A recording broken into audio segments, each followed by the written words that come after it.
हुआ यूँ कि धनंजय मेरे मित्र है, कई सालों से उनके साथ काम कर चुका हूँ। तो जब उनका फ़ोन आया था कि मैं एक फ़िल्म शुरू कर रहा हूँ और मैं चाहता हूँ कि आप उस फिल्म का हिस्सा बनो, तो ऑब्वियसली हर आर्टिस्ट जानना चाहता है कि रोल क्या है, लेकिन सबसे इम्पॉर्टेंट बात यह है कि आप किस इंसान से जुड़ रहे हो। तो जब मुझे पता चला कि धनंजय है उस तरफ, मतलब जो डायरेक्शन और राइटिंग का काम संभाल रहे हैं, तो मैं हिचकिचाया नहीं, मैंने बोला कि सही ही होगा प्रोजेक्ट। सो फिर उन्होंने मुझे रोल सुनाया। रोल बहुत ही प्यारा था, गुड रोल। फिल्म के बारे में एक जिस्ट बताई थी कि what the movie is about. It's comedy, rom com जिसे कहते हैं हम लोग अंग्रेजी टर्म में। तो ये दोनों चीज़ें जानने के बाद I said okay Dhananjay, I will right here, I will be a part of this project and I am looking forward to this project. आपके वो कैरेक्टर के बारे में कुछ बताया होगा, तो किस तरह के शीट्स हैं आपके कैरेक्टर के और कितना इम्पोर्टेंस है पूरी फिल्म में आपका कैरेक्टर? अभी मुझे लिया है तो इम्पोर्टेंट तो हो गई। तो ऐसा है कि रिच फादर है, ओके, एंड बेटी का बाप है। जब और जो बेटी है वो कुछ अलग ही कैरेक्टर बताती है हीरो के बारे में। तो बाप जो है वो थॉट लेके आता है, जब वो लड़के से मिलता है बोलता है कि थॉट गलत है, तुमने जो मुझे लड़के के बारे में बताया था वो बिल्कुल ऐसा है नहीं। और जब वो जानने लगता है लड़के को तो he gets a little upset, he says ऐसी बात तो होती नहीं है, यू नो, कि डेफिनेटली कुछ और ही मामला है, डेफिनेटली कुछ और मामला है। तो जब छानबीन करने के बाद पता चलता है कि boy is not like that, और फिर वहाँ से लव स्टोरी शुरू होती है and how the father helps in getting them together forms a part of the script. Dhananjay sir, आप फिल्म के बारे में बताएंगे कि हर लव स्टोरी जब आती है तो हर जो निर्देशक होता है, फिल्म मेकर होता है, कोशिश करता है, प्रयास करता है कि कुछ नयापन लाए, कुछ नई चीजें जोड़े। आपकी फिल्म में क्या नयापन देखने को मिलेगा? Sir first of all Dhananjay sir वहाँ हैं, अच्छा, डायरेक्टर जो हैं। हाँ sir, I am a producer. अच्छा हाँ, बताइए सर। यूनिक तो सबसे पहले ये मूवी जो हम लोग बना रहे हैं, इस मूवी के अंदर क्योंकि कॉमेडी मूवी है तो टेक्चर पूरा फैमिलियर है, हंसने हंसाने वाला है। और जैसा कि आज की टेंशन भरी जो जिंदगी है उसके अंदर अगर हम लोगों को कुछ पल अगर हंसी दे पाए, खुशी दे पाए, इससे बड़ी तो कोई बात हो ही नहीं सकती है।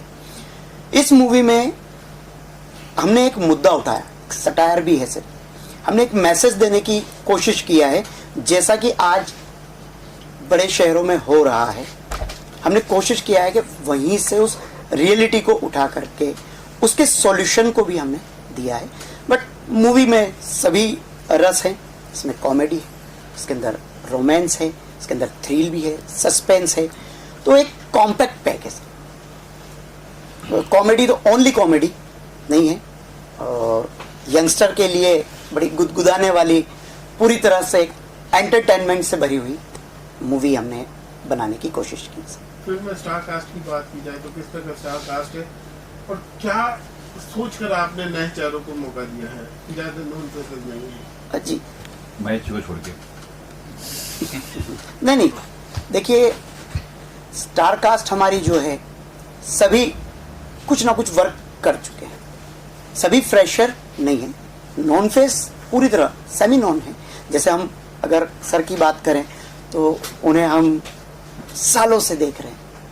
उसी तरह अब हम ईशान शंकर जी की बात करें तो ऑलरेडी उन्होंने बहुत काम किया है, उनकी 3 से 4 मूवी आ चुकी है और बहुत इंडस्ट्री में जाना पहचाना नाम है।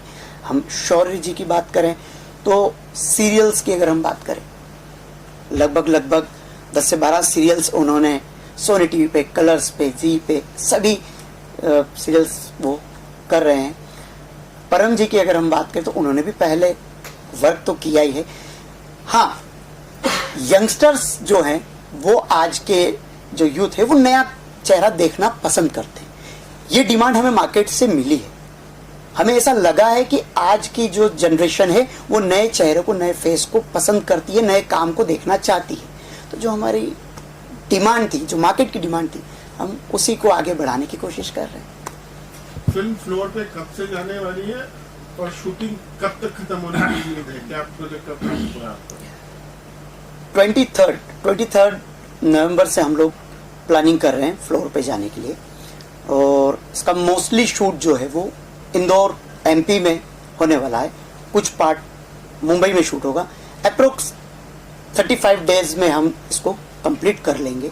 2 शेड्यूल में हमारा ये पूरा वर्क कंप्लीट हो जाएगा। 2 जॉनर की 2 अलग अलग फिल्मों का आज आपने अनाउंसमेंट किया है, हाफ के बारे में भी कुछ बता दीजिए आप। सर हाफ जो मूवी है एक यूनिक नेम है, जैसा कि आपको लग रहा होगा कि हाफ आधा, तो वो ही अपने आप में एक बहुत बड़ा सस्पेंस है कि आधा क्या है, हाफ क्या है। जैसा कि मैंने अभी बताया कि ये एक हॉरर कॉमिक मूवी है और हॉरर के साथ साथ इसमें सस्पेंस है। ये मोस्टली एक ऐसी लड़की की कहानी है जो कि एक राइटर फैमिली से बिलोंग करती है और उसने अपनी लाइफ में जो कभी सोचा ही नहीं उसके साथ वो सारी घटनाएं होती है। तो उन घटनाओं में ही हॉरर और सस्पेंस देने की हमने कोशिश करी, लेकिन वो भी फुल्ली एंटरटेनमेंट के साथ में है, सिर्फ डर ही नहीं। उसमें भी हमने कोशिश किया है कि जो फैमिली है, एक फैमिली मूवी हम दे सके जिसे सभी लोग खुशी से देखें और उसकी एक हैप्पी एंडिंग हो। आपके दोनों पोस्टर्स की बात करें तो कहीं ना कहीं ड्रीम वाले पोस्टर्स लगते हैं, रियलिस्टिक से टच नहीं होते। सपने देखना आप कितना पसंद करते हैं और आपकी फिल्मों के जरिए आप लोगों को भी सपना दिखाना पसंद करते हैं? सर देखिए, जो भी आर्टिस्ट है उसकी शुरुआत ही सपने देखने से होती है। आर्टिस्ट की शुरुआत ही ड्रीम देखने के बाद होती है। तो मूवी मेकिंग मेरे लिए तो एक सपना ही था सर, बिकॉज प्रोफेशनली मैं एक डॉक्टर था और डॉक्टरी करते हुए मुझे 10 इयर्स हो गए, लेकिन म्यूज़िक मेरे हृदय में था। मैंने म्यूज़िक सीखा है और इंडिया को मैं रिप्रेजेंट करके आया हूँ आउट ऑफ इंडिया, थाईलैंड में, पोलैंड में, चेक रिपब्लिक में। तो म्यूज़िक के माध्यम से ही मुझे मौका मिला था इंडस्ट्री में एंटर होने का। वहीं से मुझे ऐसा लगा कि नहीं, मुझे मूवी मेकिंग में जाना चाहिए क्योंकि राइटिंग भी मेरी हॉबी है। तो 2017 में मेरा you got the journey of love मेरा फर्स्ट मूवी था।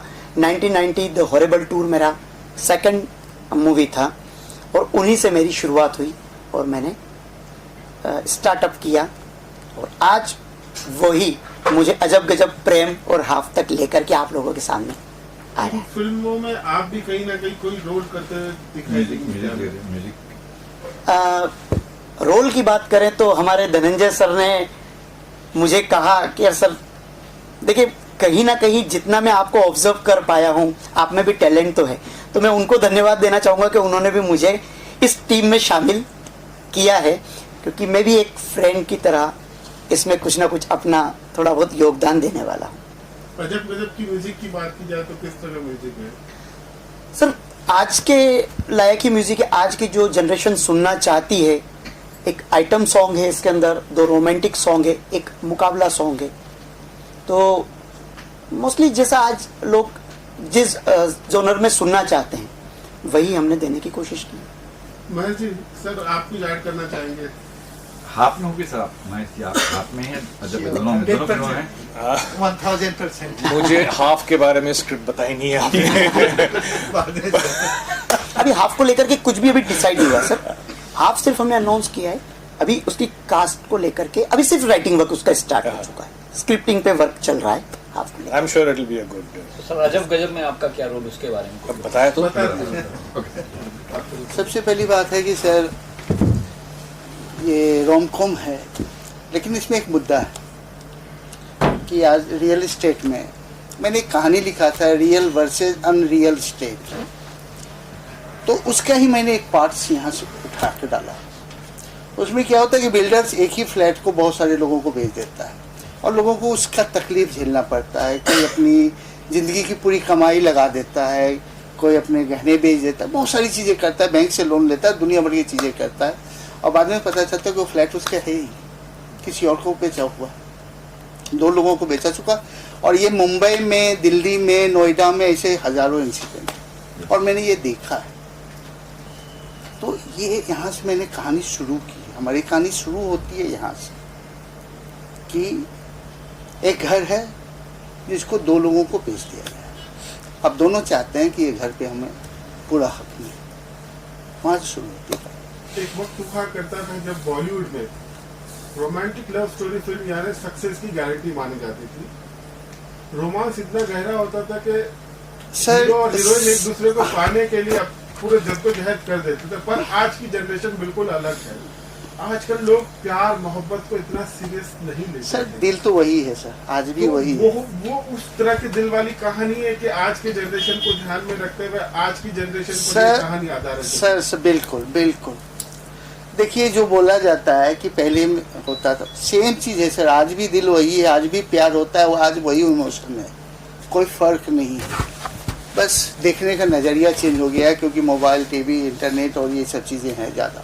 तो पार्टनर बहुत जल्दी बदल जाते हैं। हाँ, ये चीजें ज्यादा हो गई है, थोड़ा सा कल्चर का फर्क आया। कुछ कर दीजिए बोला हिसाब तो से। लेकिन सर, आप इस लोग- हमारे इसमें एक स्टोरी है, लव स्टोरी है जो थ्रू आउट चलती है, थ्रू आउट चलती है, लेकिन लव स्टोरी नहीं भी है, सबसे बड़ी बात। इसीलिए अजब गजब इसका। अजब गजब लव स्टोरी दिखाने के लिए क्या प्रयास करना पड़ा? फिल्म के स्टार कास्ट के बारे में, उनके किरदार के बारे में कुछ बताना चाहेंगे आप? ऑब्वियसली ये हमारे जो एक किरदार हैं जो सॉफ्टवेयर इंजीनियर हैं, सिलिकॉन वैली में रहते हैं और वहाँ पे इंडियंस के साथ कुछ पार्शलिटी होता है। वहाँ के जो बॉस होता है पार्शलिटी करता है और ये बंदा वहाँ पे उनको चैलेंज दे के आ जाते हैं कि मैं तुमसे बड़ी कंपनी बनाऊंगा, सॉफ्टवेयर कंपनी बनाऊंगा। और आ जाते हैं इंडिया। और इंडिया आते हैं तो जो इन्होंने घर लिया है, घर पे आते हैं तो पता चलता है कि ये घर को पहले से किसी और को बेच दिया। वहाँ से शुरू होता है सर। ये रोमांस कामयाब रोमांस है कि कहीं ना कहीं मायूसी? ऑब्वियसली कामयाब रोमांस है। आप अपने किरदार के बताएं बारे में और अपने बारे में कुछ बताएंगे। जी, मेरा नाम ईशान शंकर है। मैंने तकरीबन 3 फिल्में कर चुका हूँ मैं। मेरी पहली फिल्म थी मशीन, अब्बास मस्तान जी के साथ में। अब मैंने एक फेस्टिवल फिल्म की थी जो कांस में रिलीज़ हुई थी, नवरस कथा कोलाज। अब मैंने एक दूसरी फिल्म की call love master, in which I am playing antagonist. अब ये फिल्म के लिए मैं उनसे मिला था सर से 2 दिन पहले, तो उन्होंने मुझे अपना किरदार बताया। काफ़ी इंटरेस्टिंग है। एक मूवी एक पेस में जा रही है, then I enter in the frame, और वहाँ से क्या चीज़ें होती है मैं ज़्यादा तो बात नहीं कर पाऊंगा इस बारे में, बिकॉज वेरी सस्पेंस किरदार है उस चीज़ का।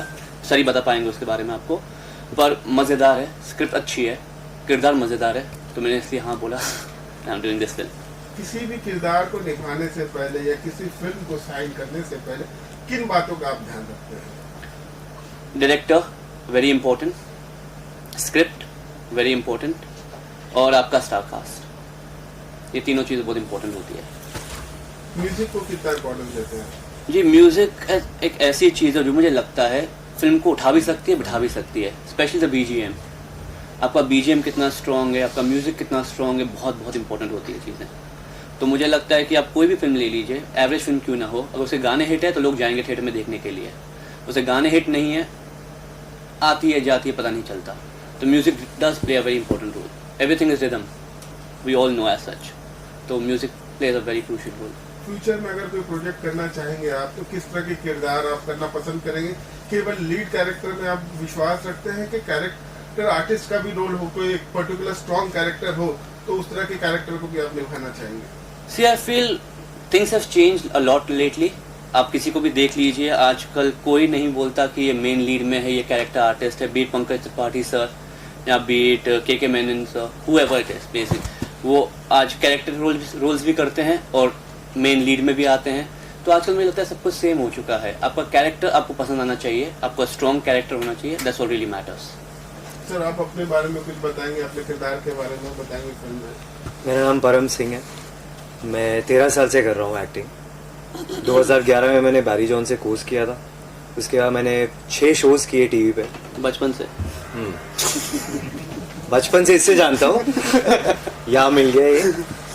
फिर मैंने 6 टीवी शोज़ किए हर चैनल के लिए, और 3 साल से ब्रेक लिया हुआ था मैंने 2 वेब सीरीज़ किए इसी दौरान 3 साल में। मैं थिएटर कर रहा हूँ और ये सुरनई ग्रुप के साथ। मैंने एक प्रोजेक्ट किया था उर्मिला माटुंकर के साथ, तिवारी नाम का, वो रिलीज़ नहीं हुआ, 2 साल पहले शूट की थी मैंने। और एक मिर्ज़ापुर के जो डायरेक्टर है गुरमीत सिंह, उनके साथ एक नया प्रोजेक्ट है उनका, पान पर्दा जरदा, उसमें मैंने काम किया है। और इस कैरेक्टर के बारे में मैं, सर ने बताया ही है कि सिलिकॉन वैली से लड़का आता है और कैसे उसकी लाइफ की जो उसने पूंजी थी वो लगाई हुई है और उसको पता चलता है कि ये भी गया, तो वो कैसे लड़ता है और वो लड़की के साथ क्या उसके गिव एंड टेक होता है, नोकझोंक होता है, प्यार होता है, झगड़ा होता है, सब कुछ होता है जो हमेशा हर जगह होता है। तो ये मैंने टीवी में भी बहुत बार किया है। यहाँ पे मेरे लिए चूज करने का यही था मोटिव कि टेलीविजन में मेरे साथ ऐसा हो रहा था, पता नहीं मेरे फेस में ऐसा कुछ है या क्या, वहाँ की राइटिंग ऐसी हो जाती है कि वहाँ इंटेंसिटी बहुत ज़्यादा होती है, बिना बात के कुछ गुस्से में ही रहता है लड़का। यहाँ नहीं है, ये नॉर्मल है, ये खुश है, ये नॉर्मली जैसे मैं हूँ, जैसे कोई भी है, जैसे बॉय नेक्स्ट डोर लड़का है। सो मेरे लिए वो बहुत ही फ्रेश था। कॉमेडी करने का मौका मिलेगा, फिल्म करने का मौका मिलेगा। सबसे पहले तो ये है कि मैंने फिल्म्स कभी नहीं की, ये मेरी पहला प्रोजेक्ट है। तो मैं तो आपको ये भी आंसर नहीं दे सकता कि आप फिल्म में क्या देखते हो, नहीं भाई, फिल्म थी, मैंने कर ली, खत्म बात। मुझे करना था फिल्म का पार्ट होना था। तो मैं ये भी नहीं बोल सकता कि क्या एग्जैक्टली स्टोरी है और कौन बड़ा डायरेक्टर, नहीं, फिल्म है, एक लाइन मैंने सुनी, मैंने बोला डन, खत्म बात। जब मैं आज सर को मिला हूँ 1 घंटे पहले ही, 2 घंटे हो गए अभी, 2 घंटे पहले मिला, मैंने कहा ये तो बहुत ही मतलब वाइब होती है, एक एनर्जी होती है। फिर प्रोड्यूसर सर को भी मिला तो मैंने कहा वाह, ये तो बहुत ही अच्छा है। तो बस फिर मुझे कहा कि यहाँ आना है, यहाँ आ गया मैं और पीछे। जैसे कि आपने कहा कि आपने 3 साल का लंबा गैप लिया, तो क्या ये सोच रखा था कि अब फिल्में करूंगा तो सिनेमा के बड़े पर्दे पे ही करना है, या इन 3 सालों में क्या कुछ सीखा आपने, किस तरह का अनुभव रहा जब आपने कुछ नहीं किया? बहुत ही डिफरेंट था, क्योंकि मैं जैसे कि मे बी किसी ने देखा नहीं होंगे मेरे शोज, मैं टीवी में क्या होता है, आप रेगुलर काम करते हो। मैं 29 डेज 30 डेज 2012 से रेगुलर काम कर रहा था। मैंने 2021 से ब्रेक लिया, तो बहुत ही डिफ़िकल्ट, बहुत ही न्यू, बहुत ही फ्रेश मेरे लिए था ये 3 साल। प्रोजेक्ट्स आते हैं, शूट होती है, फिर वो रिलीज़ नहीं होते, फिर कास्टिंग में इतने टाइम लग जाता है, कोई चीज़ों में बहुत ही अलग ही प्रोसेस था ये। तो सीखने तो सर ये एक ऐसा आर्ट है, मुझे लगता है वो आता ही नहीं है, मतलब वो कुछ नई चीज़ें मिलती रहती है। जैसे कि मैंने आपको बताया था स्टेज कर रहा हूँ मैं, तो उसमें भी एक अलग अनुभव था, एक्सपीरियंस था करने का।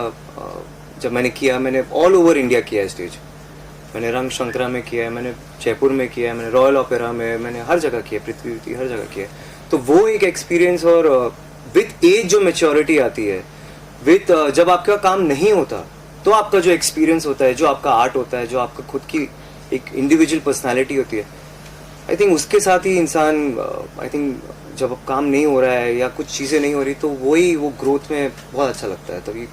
तभी कुछ ना कुछ होता है। आज सोशल मीडिया के दौर में कहीं न कहीं आर्टिस्टों की बहुत बड़ी झुंड देखने को मिलती है। Agreed. ऐसे में कितना कंपटीशन देखते हैं आज के जनरेशन के कलाकारों को, कहाँ पाना, कहाँ मिलना और सरवाइव करना कितना आसान या कितना मुश्किल है, आप मानते हैं? सर मेरे हिसाब से तो टैलेंट ही है। मुझे तो अभी भी ये, आप डिनायल बोलो या मैं खुद की दुनिया में रहता हूँ, मुझे नहीं पता। हाँ, कई प्रोड्यूसर्स हैं, कई डायरेक्टर्स हैं जो फॉलोअर्स भी देखते हैं, बहुत इन्फ्लुएंसर्स आ गए, बहुत यूट्यूबर्स आ गए, बहुत नए लोग आ गए जो 2-2 मिनट की रील बनाते, बट अगर उनमें टैलेंट नहीं तो वो भी नहीं चलते। तो इट्स ऑल अबाउट टैलेंट। जैसे मैं बिल्कुल भी सोशल मीडिया आप देखोगे तो मैं इतना वो नहीं हूँ एक्टिव, बट होना पड़ता है, करना पड़ता है, डालना पड़ता है। मेरे मैनेजर्स यही बोलते हैं, अरे you have to do it, reel post कर, लेकिन पसंद नहीं है बट करना पड़ता है। सो जो कर रहे हो, हैट्स ऑफ टू देम, क्योंकि घर तो चलाना है किसी ना किसी को, वो उससे चला रहे हैं, कोई यूट्यूब से चला रहा है। अच्छे आर्टिस्ट तो आर्टिस्ट ही है। कंपटीशन बढ़ी गया है, अभी क्या हो गया कि बिकॉज आपके पास इतना सब कुछ आ गया है, इतनी सारी चीज़ें आ गई, आपके खुद ही फ़ोन आ गया, तो आप खुद ही अपना टैलेंट दिखा रहे हो। तो इसमें गलत क्या है? वो कर रहे हैं और वो अच्छा कर रहे हैं, हम सब उसको कंज्यूम कर ही रहे हैं ना, तो गलत नहीं है इसमें। आई थिंक आजकल कहीं ना कहीं कास्टिंग डायरेक्टर्स हो, प्रोड्यूसर्स हो, वो नए कलाकार या आपके जनरेशन को कलाकार को कास्ट करने से पहले उनके फॉलोअर्स देखते हैं, ना कि उनकी काबिलियत। तो इसको आप किस तरह से देखते हैं? अनफॉर्चुनेट चीज़ है, बट सर मैं प्रोड्यूसर नहीं हूँ, मैंने तो पैसे लगाए नहीं है, तो मैं ये भी देखता हूँ कि वो बेचारे मतलब प्रोड्यूसर ही तो मेन होता है, वही लगा रहे हैं ना पैसे, तो वो उनका maybe I don't know वो उनकी इनसिक्योरिटी है या उनको ऐसा लग रहा है कि फॉलोअर, क्योंकि उनको भी तो चाहिए कोई आए देखने, तो ये इसमें मुझे नहीं लगता कुछ गलत है। अगर क्योंकि स्क्रीन टेस्ट तो होता ही है ना, लुक टेस्ट तो होता ही है, ऑडिशन तो होता ही है, राउंड्स होते हैं ऑडिशंस के, अच्छे प्रोजेक्ट्स के राउंड्स। मेरा नाम शौर्य सक्सेना है और जैसे कि मैंने बताया था कि रेडियो से मैंने शुरुआत की थी, उसके बाद एज एडी मैंने काम किया और पिछले 5-6 साल से मैं टीवी और फिल्म्स कर रहा हूँ। जैसे हमारे प्रोड्यूसर सर यहाँ पे मौजूद हैं, तो उन्होंने मुझे एक ब्रीफ दे दिया था स्टोरी के बारे में, ऐसे फ्रेंड्स हैं, चिल करेंगे पूरी फिल्म के अंदर, ज़्यादा मैं नहीं बताऊँगा, लेकिन एक चीज़ आपको कहना चाहूँगा, आप फिल्म की ओपनिंग से लेके क्लाइमैक्स तक ये मत सोचिए कि सिर्फ इसके अंदर लव स्टोरी है, इसमें बहुत सस्पेंस है और वो सस्पेंस जब आप फिल्म रिलीज होगी ना तब आपको पता चलेगा। तो आप सस्पेंस क्रिएट कर रहे हो, क्या कर रहे हो आप देख लीजिए सर, ये तो आपको थोड़ा वेट करना पड़ेगा। बताइए। जैसे आपने बताया पहले मैं आरजे था। जी सर। आरजे से फिर मैंने एक्टिंग में एडी मैं असिस्टेंट डायरेक्टर और असिस्टेंट डायरेक्टर पद्मावत किया आपने। जी जी। और अब एक्टिंग कर रहे हैं, तो ये जर्नी कैसे रही आपकी? देखिए ये जो स्टेज है ना, इससे मेरे को बहुत लगाव है, इतने सालों से, मैं 12-15 साल हो गए मुझे स्टेज करते हुए, तो मैं ये स्टेज से मुझे लगाव है। रेडियो से मैंने शुरुआत की, वहाँ से एक्सपीरियंस लिया। एक्टिंग मेरे को शुरू में नहीं आती थी, एक्टिंग सीखने के लिए मैं किसी इंस्टीट्यूट नहीं गया, मैंने एक्टिंग सीखी एज एडी काम करके, क्योंकि मेन जो एक्टिंग होती है ना वो एडी काम करके होती है। अगर आपको टीवी करना है, टीवी में पता होता है कैमरा एंगल कैसे है, कहाँ रुकना है, कहाँ पॉज देना है, कहाँ चले जाना, तो ये मेरा जर्नी थी शुरू से कि रेडियो से मैं आया डायरेक्शन में, डायरेक्शन से मैं सीख के फिर मैं पिछले 4-5 साल से एक्टिंग ये कर रहा हूँ। और मैंने माइथोल शोज़ बहुत किए, क्योंकि लोग कहते हैं कि जो मेरा चेहरा है ना वो भगवान जैसे दिखता है, तो मैंने बहुत सारे एज ए माइथोल शोज़ किए हैं। जैसे अभी मैं एक वेब सीरीज़ कर रहा हूँ, की थी मैंने, जो टेलीकास्ट नहीं हुई है, लेकिन हाँ बात चल रही है स्टार भारत के साथ, जिसमें श्री कृष्ण भगवान का मैं किरदार निभा रहा हूँ। ऐसे मैंने इंद्रदेव के किरदार निभाए हैं। माइथो शोज़ मैंने राम भगवान का मैंने किरदार निभाया था एक वेब सीरीज़ के लिए जो नेटफ्लिक्स के लिए बनी थी, और अभी इसका शूट कंप्लीट करके आया था मैं। तो मैंने माइथो शोज़ बहुत किए जो भगवान से। तो ये आप दोनों फिल्मों में हो गए, अजब गजब, और आप दोनों में हो, सिर्फ अजब की बात नहीं। अभी सर इस अजब अजब जी जी अभी उसकी कास्टिंग बाकी है, अभी तो उसके अंदर देखा जाए तो आप चॉकलेट बॉय आप ही हो। थैंक यू सो मच जी। आपका जो कैरेक्टर है वो पैरेलल है एक्टर के बेस्ट फ्रेंड का रोल जो है वो आप निभा रहे हैं। उसको सारे हर तरह से जो सपोर्ट करते हैं वो सैम, आपके कैरेक्टर का नाम है समीर, शॉर्ट फॉर्म सैम बोला जाता है, और वो बहुत ही चिल रहता है, और कहा जाए कि एक्टर को हर तरह से सपोर्ट अगर कोई कर रहा है तो वो समीर करता है।